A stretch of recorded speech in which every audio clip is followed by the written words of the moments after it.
Hey guys, I just got a question regarding dealing with a lapel mic in terms of how do you avoid the ruffling that, especially if somebody has a scarf on and the wind noise is messing with the audio in the mic.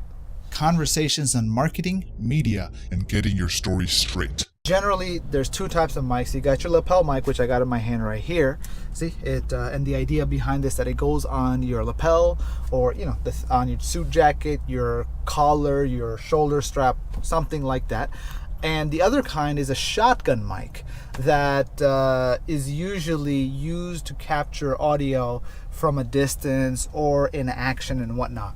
Now, if you're dealing with a lapel mic, and the context of the question that I received was that they went out hiking, they went to Mount Uhud in Madina. When they got to the top, there was a lot of noise, and one of the ladies that was trying to record the audio, what happened was a lot of the wind noise, environmental wind noise, and their scarf was ruffling on the microphone itself. So keep in mind, this is not a scarf mic. You don't, and one of the best things that you could do is not put it on the scarf, right? The idea is if you got a jacket on, say, you can clip it onto the jacket itself. Assuming, let's say this is my jacket, right? And I got the lapel of the jacket that folds over like this, and I clip it over here, and make sure that your scarf is tucked into the jacket. That way the scarf and the attire doesn't interfere with the incoming of the sound. So that's number one. Number two, many microphones, and this one also did come with a what you call a windscreen. Now there's two types of windscreens. There's a foam windscreen, which is essentially made of foam. It goes on top. I took mine out because, actually I didn't intentionally take it out. It fell off because of the fact that I'm running around with this thing. And the other kind is called the dead cat. It's like a fur cap, and it's like twice or three times as big as the foam, and it's totally visible, but it looks like a piece of fur. Now they call it a dead cat because it looks like a dead cat fur on a shotgun mic. That's usually where it's used. But they also sell it for the lapel mic, and I would call that a dead mouse because of the size difference, right? Generally, the benefit of the fur cap or the fur encasing in terms of windscreening for microphones, whether it's a shotgun mic or this, is that that's designed and intended to protect against all of the gusty winds, especially when it's really windy outside. Really windy out here. We're outside of, I don't know where we are. We're on Mulholland Drive, and as you can see, really beautiful. We've got the Hollywood sign right back there, and this big dam that they've built. That clip that I just played, it was so windy when I recorded that, which was, I think, back in 2008, 2009. It was 10 years ago, 10-year-old throwback. But it was so windy that day that I actually had to reject all of the audio. What I did was I wrote down everything that I said in that clip, re-recorded the audio as best as I could in the same rhythm and tone and excitement and energy, and then I replaced and I dubbed over my own self. This is actually common practice in movies. They call it ADR.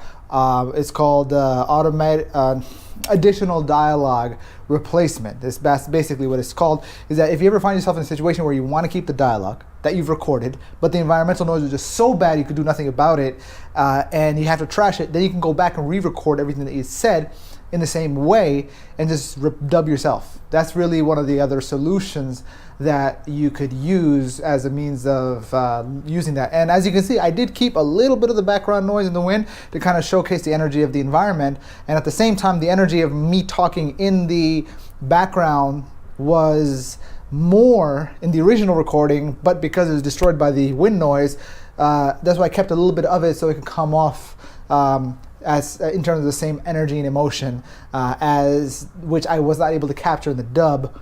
But that's one of the ways that you can go about, I guess, salvaging the footage and audio that otherwise would have been messed up. And especially when you're outdoors, hiking, climbing, whatever, in an outdoor uncontrolled environment, this is where something like this comes in handy. But if you're dealing with a lapel mic and you don't have that, one of the best things that I could potentially advise you to do is stand with your back against the wind. So this way you don't have the wind coming at you, and that way you don't have to worry about it. Now, what I typically do and the way that I go about using the lapel mic, the reason I carry this around, I don't carry my shotgun mic around, and they do sell small shotgun mics, by the way, for things like a GoPro or even, where's my cell phone? Like even like cell phones and whatnot.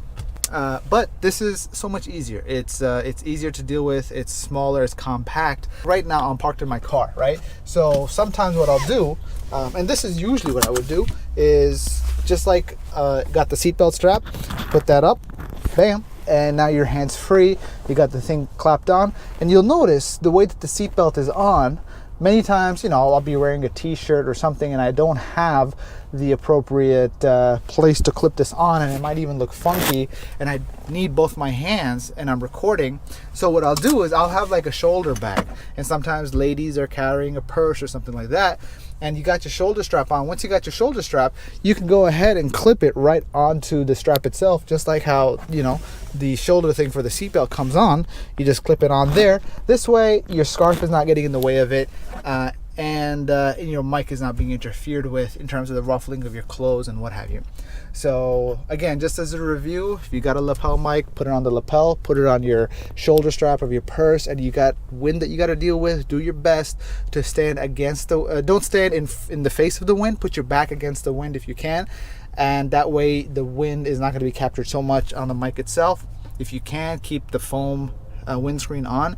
If you don't have the foam windscreen, I would say go ahead and buy one. But if you're gonna go ahead and buy one and you need something for an environmental setting, i.e. outdoors and wind, get yourself like a fur cap, i.e. the dead cat. I don't know if they even call it a dead mouse, but if they did, it'd be great. It'd be pretty funny if they did. But look for that fur windscreen, and that's the thing you want to Google for or check on Amazon for, is lapel mic windscreen. And you'll see a bunch of different options. I would say have like, as part of your accessory kit, have a foam one, have a fur one, especially if you're going to be outdoors. I hope that's a benefit to you. Let me know if you have any further questions. Let me know in the comments below. I'll see you soon. Thanks for watching, and remember to subscribe, like, and share with your friends, and I'll see you soon.